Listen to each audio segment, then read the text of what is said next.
Chapter 32 चीकू की एक खासियत।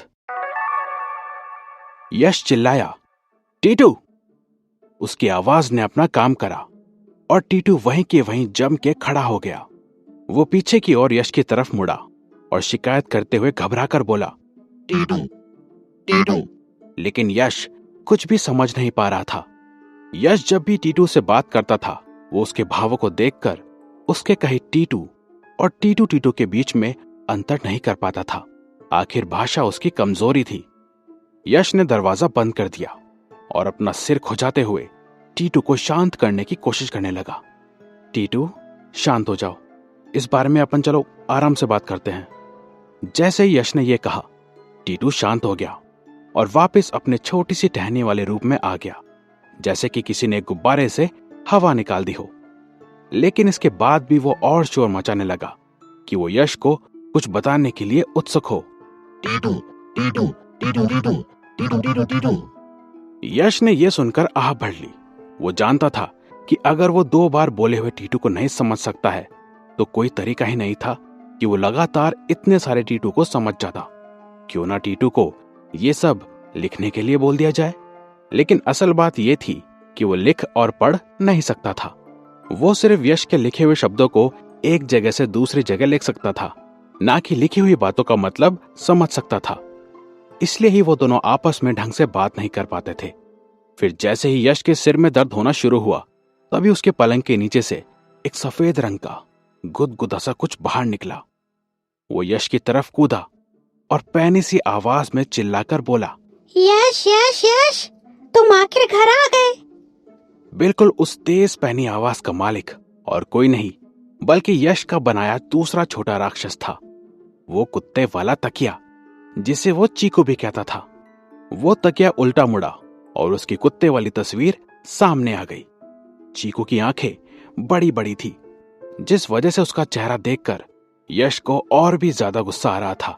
चीकू बोला, यश यश, इस पागल लकड़ी के टुकड़े का कुछ करो। ये पूरे घर को तबाह करने की कोशिश कर रहा है। टीटू का चेहरा फिर से गुस्से से भर गया। वो गरजने लगा, लेकिन अब भी उसकी आवाज वैसी ही लग रही थी। टीटू टीटू। यश ने टीटू की तरफ इशारा करके उसे शांत होने के लिए कहा। उसने फिर चीकू की तरफ देखा और उससे पूछा, तुमने इसके साथ क्या किया है? चीकू ने ऐसा चेहरा बनाया जैसे ये बात उसकी समझ से बाहर थी। अनजान बनकर उसने पूछा, मैंने उसके साथ कुछ किया, बल्कि वो मेरे साथ बदमाशी कर रहा था। वाऊ! ये सुनकर टीटू भी बहस करने लगा। टीटू टीटू टीटू। चीकू यश के आसपास कूदने लगा और जब यश उस पर ध्यान नहीं दे रहा था, चीकू टीटू की तरफ देखकर अजीब सा चेहरा बनाने लगा, जैसे कि उससे कह रहा हो, तुम मेरा कुछ नहीं बिगाड़ सकते, तुम सिर्फ एक पागल लकड़ी हो। Woof woof. यश ने उस तकिए को एक लात मारी और बोला, बताओ क्या किया तुमने यहां पर? चीकू यश को घूरने लगा और झिझकते हुए समझाने के लिए बोला, जब तुम घर से बाहर चले गए थे, मैं चुपचाप तुम्हारी मर्जी के अनुसार घर पर बैठा रहा और कुछ भी गलत नहीं करा। लेकिन फिर उस पागल टीटू का दिमाग खराब होने लगा। वो सारी चीजें इधर उधर फेंकने लगा और पूरे घर को उल्टा पुल्टा करने की कोशिश करने लगा। मैंने उसे रोकने की भी कोशिश की, लेकिन उसने मेरे साथ मारपीट शुरू कर दी।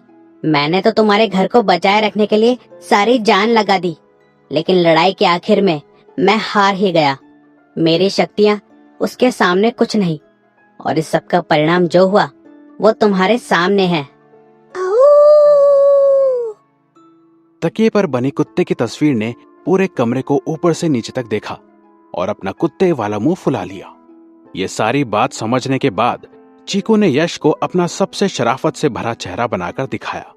लेकिन क्योंकि वो कुत्ते का चेहरा था, तो वह खतरनाक ज्यादा लग रहा था।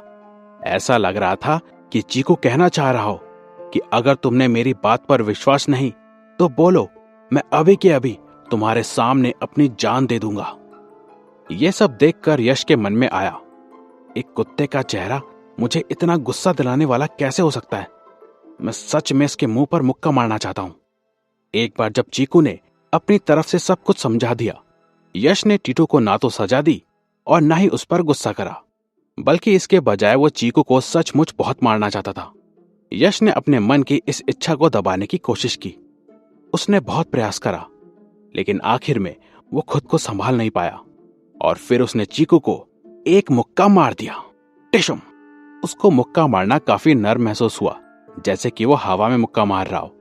चीकू चीख पड़ा और यश को ऐसे घूरने लगा कि जैसे वो उसकी जान ले लेगा। उसने गुस्से में पूछा, तुमने मुझे क्यों मारा? यश ने जवाब में कहा, ऐसे ही, कोई खास वजह नहीं है। शायद मेरे हाथ में खुजली हो रही है। अगर सच में कहा जाए तो शायद यश ने चीकू को इसलिए मारा था क्योंकि इस स्थिति में चीकू ही खलनायक लग रहा था। यश ने उसकी कही हुई बात पर विश्वास नहीं करा। ये सारी स्थिति यश को एक नाटक की तरह लग रही थी, जिसमें एक दूसरे को फंसाने के लिए लोग चालें रच रहे थे। और उसी नाटक के अंत की तरह टीटू की छिपी हुई क्रूरता और जंगलीपन सामने आ गया हो। जैसे कि जब टीटू घर में अकेला होता था, वो शांत और आज्ञाकारी बनकर रहता था, लेकिन जब चीकू घर में आया तो टीटू ने घर को तहस नहस करना शुरू कर दिया। लेकिन एक ड्रामे से भरे नाटक की तुलना में यश उल्टा ही सोच रहा था। यश को यह लग रहा था कि इस सब के पीछे चीकू ही था। ऐसा इसलिए था क्योंकि चीकू ने जो भी बताया था उस सब में वो कुछ ज्यादा ही मासूम लग रहा था। वो ऐसा लग रहा था कि जैसे वो एक वफादार साथी हो और किसी भी हालत में अपने मास्टर को कुछ नहीं होने दे सकता था। इस बात का एहसास होने पर यश सोचने लगा, मैं हैरान हूं, मुझे चीकू के ये सारे अच्छे गुण कल तक क्यों नहीं दिखे। इसीलिए जब यश ने टीटू को घर को साफ करने के लिए कहा, उसने चीकू को उठाया और उसे लेकर बाथरूम में चला गया। उसने उस तकिए को पानी की बाल्टी में फेंक दिया और इस बार उसने उस बाल्टी को ढक्कन से ढक भी दिया ताकि वो उसमें से बचकर भाग ना पाए। चीकू ने यह बात मानने से बिल्कुल इनकार कर दिया था कि इस सब के पीछे उसी का हाथ था, और बल्कि सामने से विरोध और करने लगा। वो इधर उधर उछलने की कोशिश करते हुए बोला, ये तुम सही नहीं कर रहे हो, तुम अपने एक वफादार साथी को मार रहे हो। ये सब देखकर यश सोचने लगा, एक कुत्ते के चेहरे वाला तकिया होते हुए भी ये बखूबी जानता था कि हंगामा कैसे मचाया जा सकता है। यश इसे आगे कैसे फेस करे नहीं जानता था। अब वो चीकू की बकवास से और परेशान नहीं हो रहा था। उसने मन में सोचा, तुम जितना चाहे उतना शोर मचा सकते हो, यहां मेरे अलावा और कोई नहीं है। चाहे तुम अपना गला फाड़ कर ही क्यों ना चिल्ला लो, तुम्हें यहां बचाने के लिए कोई नहीं आने वाला। जब वो बाथरूम से बाहर निकला तो उसने देखा कि टीटू काफी आराम से पूरी जगह को अच्छे से साफ कर रहा था। टीटू ने फिर अपनी एक डाली यश की ओर बढ़ाई और उसके हाथ पर उसे फेरते हुए टीटू टीटू करने लगा, जैसे वो शिकायत कर रहा हो। यश ने उसकी डाली को धीमे से सहलाया और तसल्ली देते हुए बोला, अब सब ठीक हो गया है, मैं तुम्हारे ऊपर विश्वास करता हूं। वो बदतमीज तकिया बहुत दुष्ट है, इसलिए तुम इस सब के बारे में बुरा मत सोचो। यह सुनकर टीटू खुश हो गया और खुशी में तेज तेज कमरा साफ करने लगा। एक बार जब सारी जगह साफ सुथरी हो गई, यश अपने बिस्तर पर चला गया। आज के दिन में बहुत कुछ हुआ था और इस सब से वो बहुत थक गया था। उसका फोन बार बार चमक और बज रहा था क्योंकि उसे व्हाट्सएप और मैसेंजर से मैसेजेस आए जा रहे थे, लेकिन उसका उन सब मैसेजेस को देखने का बिल्कुल भी मन नहीं था। इससे पहले उसने ये कभी नहीं सोचा था कि गाने गाना इतना थका देने वाला हो सकता है, लेकिन अब वो ये जान चुका था। एक बार में अपने मन की सारी भावनाओं को एक गाने में निकालने के बाद शायद वो मानसिक रूप से तो काफी हल्का महसूस कर रहा था, लेकिन उसके साथ साथ वो बहुत थक भी गया था। अगले दिन सुबह यश काफी देर से उठा। सूरज पहले से ही आसमान में था और किसी तरह चीकू फिर से एक बार बाथरूम से बाहर आ गया था, लेकिन इस बार उसने कुछ भी आवाज नहीं करी, बल्कि इस बार वो आकर सीधे यश की पीठ पर कूद पड़ा, भले ही वो पूरी तरह से पानी में भीगा हुआ था। जब यश ने अपनी आंखें खोली तो पूरा पलंग पहले से ही भीगा पड़ा था। पहले तो वो घबरा गया और सोचने लगा, अरे ये क्या हुआ, क्या मैंने सोते हुए अपना बिस्तर गीला कर दिया। उसके इस पहले झटके के बाद उसे एहसास हुआ कि पानी से भरा हुआ चीकू उसकी कमर पर एक भोली सी मुस्कान लेकर बैठा हुआ था। उसने अपना मुंह बड़ा सा खोला और उसकी जीभ एक कुत्ते की तरह बाहर लटकने लगी। उसकी बड़ी बड़ी आंखें यश के फोन की तरफ देख रही थी और वो एक ठरकी इंसान की तरह हंस रहा था। यश ने अपनी नजर चीकू की तरफ से अपने फोन की ओर करी। उसका फोन बंद रखा हुआ था और स्क्रीन पर काला अंधेरा था, लेकिन उस पर चीकू का ठरकी सा चेहरा पलटकर दिख रहा था। ये देखकर उसने सोचा कि क्या ये बोलने वाला तकिया खुद का दीवाना है।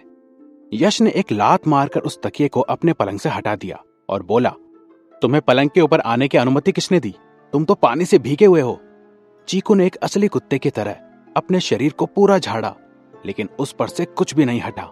आखिर वो एक तकिया था, ना कि एक सचमुच का कुत्ता। उसने यश की तरफ पूरी मासूमियत से देखा और बोला, मैंने अपने शरीर को अच्छे से झाड़ा है, इसलिए मुझे पूरा सूख जाना चाहिए। यश उसके बेहुदा सवाल का जवाब नहीं देना चाहता था, इसलिए उसने बात पलट दी और पूछने लगा, तुम मेरे फोन की तरफ क्यों देख रहे थे? चीकू ने एक रहस्यमय सा चेहरा बनाया और बोला, मैं तुम्हें ये नहीं बताने वाला। यश ने टीटू को कहा, टीटू जरा मेरी ईंट लेकर आओ। टीटू ने आज से पहले इतनी जल्दी से कोई बात नहीं मानी थी। उसने एकदम तुरंत से ही अपनी एक डाली आगे बढ़ाई और उसे ईंट पर लपेट लिया और उसे यश को लाकर दे दिया। चूंकि यश ने पहले ही उस ईंट का इस्तेमाल कर लिया था, इसलिए वो अभी अगले इस्तेमाल के लिए ठंडी हो रही थी। अगर दूसरे तरीके से बोला जाए तो फिलहाल वो एक साधारण ईंट थी जिससे किसी का भी मुंह तोड़ा जा सकता था। ईंट लेकर वो एक शैतानी मुस्कान के साथ चीकू की तरफ देखने लगा। चीकू बहुत घबरा गया और तभी उस तकिए के 2 कान खड़े हो गए, जैसे कि वो हाथ खड़े करके अपनी हार मान रहा हो।